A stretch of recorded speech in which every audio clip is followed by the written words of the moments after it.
Hello po, ayan. Ayan, at gagawa daw si Donsky ng crema de prutas. Kala ko crema de puta, pangit. Crema de pruta.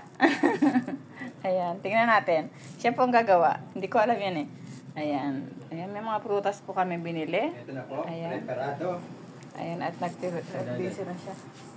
Ayan, ayan na po yung kanyang hiniwa. Ayan. At naalala namin na meron palang kaming kiwi. Ayan. And then, ayan, nag-slice siya ng malalapad. And sabi niya gusto din daw niya ng maliliit. Mas maganda. Ayan, cute. Ayan, nag-slice na siya ng sobrang liliit. Ayan. Ayan, nilagay niya po ng Hershey chocolate. Ay, nahulog. Ayan, Hershey. Ayan. Pinaikot-ikot. Hindi pa ako marunong. Yan yung kanyang ginawa. Then, nilagay niya ng cream. Ayan. And then, nilagay niya po ng prutas. Hindi ko alam po anong tawag dyan. Sa mga prutas-prutas. Ayan. Ibang klaseng prutas na naman. Ayan. Sinalansan niya na maganda. Nilagyan niya na naman niya ng cream. And pinatakan niya na naman ng chocolate. And then yung alam ko lang dyan yung first at saka yung nakalimutan ko na yung isang peach. Ayan yung peach. Pineapple. Ayan, may pineapple na pineapple chunk. Ayan. Then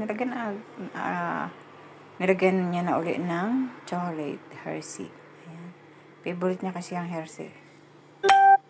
And then, grapes. Nilagay niya ng grapes. And then, cream again.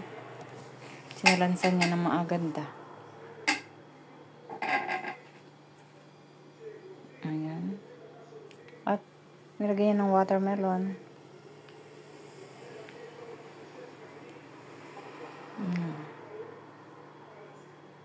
Sari-saring kulay. Ganda. Ang tawag po dyan prutas de loco. Bakit?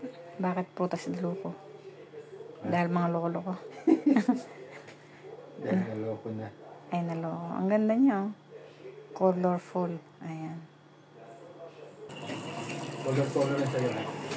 Mas maganda yung ibang color. Hindi, lalagyan pang bulaklak sana dito. Ganito yung malaki. Okay guys, tikman po natin. And I'm sure na masarap to kasi masasarap yung prutas. And sariwa siya. Thanks for watching. Bye-bye. And God bless.